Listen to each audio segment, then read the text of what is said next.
Pemirsa, Ketua KPU Tangerang Selatan Bambang Duwitoro meninggal dunia karena positif COVID-19. Jenazah Bambang Duwitoro dimakamkan dengan protokol kesehatan.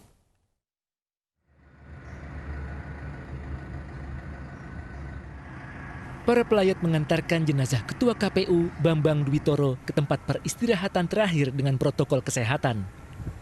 Para pelayat menjaga jarak dan tidak diizinkan mendekati liang lahat. Pihak keluarga baru berkumpul setelah jenazah Bambang Duwitoro dimakamkan. Sementara pasca meninggalnya Bambang Duwitoro karena terpapar COVID-19, KPU Tangerang Selatan segera melakukan tes swab. Kan pasti ada hasil rekam medis atau status beliau di rumah sakit. Nanti kan dokter bisa nerangin kali ya, tanggal berapa mulai naik sama inkubasi di dalam beliau. Kira-kira kalau di perkiraan beliau ini 1 hari sebelumnya atau di tanggal 3, berarti di tanggal 3 itu apa kegiatan kita. Tanggal 3 itu kayaknya beliau hari itu hanya menyambut Komisi 2 DPR RI. Ketua KPU Tangerang Selatan Bambang Duwitoro tidak bisa mengawal Pilkada Tangerang Selatan pada 9 Desember karena diisolasi di rumah sakit sejak 4 Desember lalu akibat terpapar COVID-19. Dari Tangerang Selatan, Nunung Purnomo, iNews melaporkan.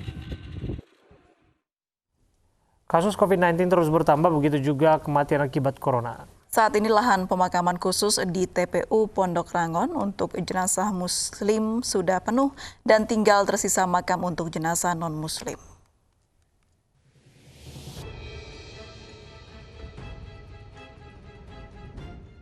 Kematian akibat COVID-19 yang terus bertambah membuat tempat pemakaman umum Pondok Rangon, Jakarta Timur penuh, terutama untuk blok muslim. Lahan pemakaman khusus corona kini hanya tersisa untuk jenazah non-muslim. Itu pun hanya tersisa sekitar 50 liang lahat. Namun jenazah diperbolehkan ditumpuk di makam milik keluarga yang telah dimakamkan sebelumnya di sini. Untuk pemakaman ditumpuk harus memenuhi persyaratan dan persetujuan pihak keluarga. Sementara mengantisipasi krisis lahan makam COVID-19, Pemprov DKI Jakarta telah menyiapkan tempat pemakaman umum baru seluas 2 hektar di daerah Rorotan Cilincing, Jakarta Utara. Dengan luas 2 hektar, TPU Rorotan dapat menampung sekitar 6.000 makam. Saat ini, lahan sedang dipersiapkan dengan meratakan tanah dan juga menguruk lahan basah. Lahan ini ditargetkan selesai dalam 100 hari. Masyarakat diminta terus menerapkan protokol kesehatan selama pandemi agar mengurangi resiko kematian akibat COVID-19. Dari Jakarta, Tim Liputan iNews melaporkan. Pemirsa, kasus COVID-19 kembali meningkat. Hingga siang tadi terdapat 6.388 kasus baru di Indonesia. Berdasarkan data Satgas Penanganan COVID-19 tercatat 611.631 kasus terkonfirmasi, 500.337 sembuh, sementara total yang meninggal dunia 18.653.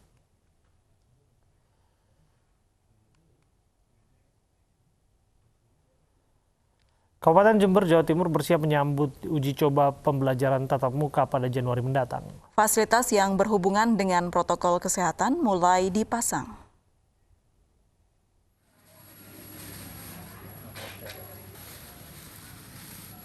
Sejumlah sekolah di Jember, Jawa Timur memasang fasilitas kebersihan sebagai persiapan uji coba pembelajaran tatap muka pada awal tahun depan. Puluhan buah tempat cuci tangan permanen dipasang di SMPN 7 Jember.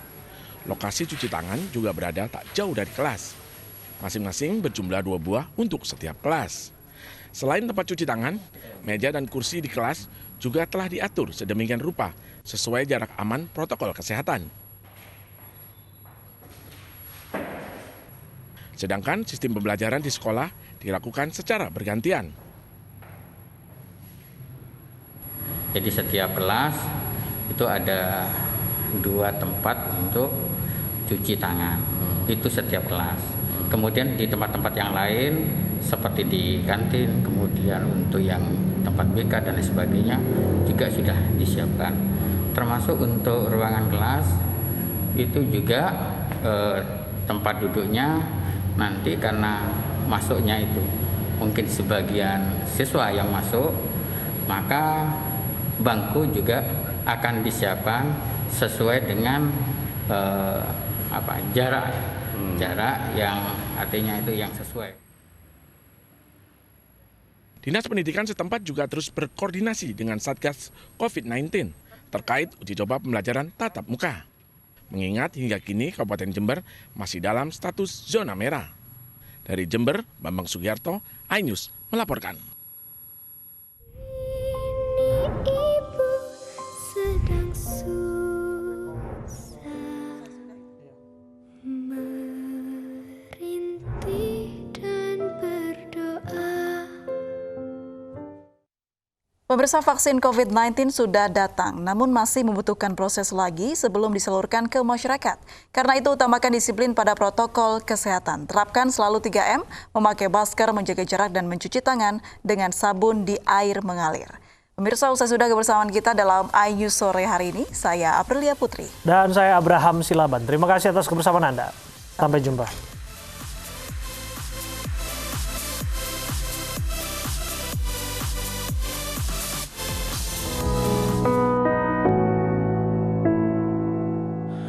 Saatnya kita semua tuh renungi ini dan cobalah pastikan mengerti.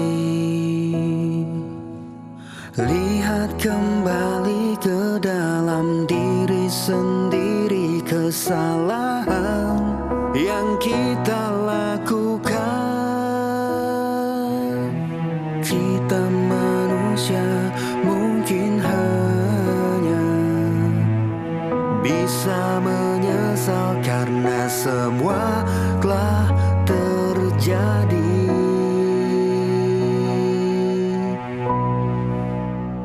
Dan cobalah mari kita semua saling menyayangi dan saling berbagi dan bersama untuk hadapi bencana.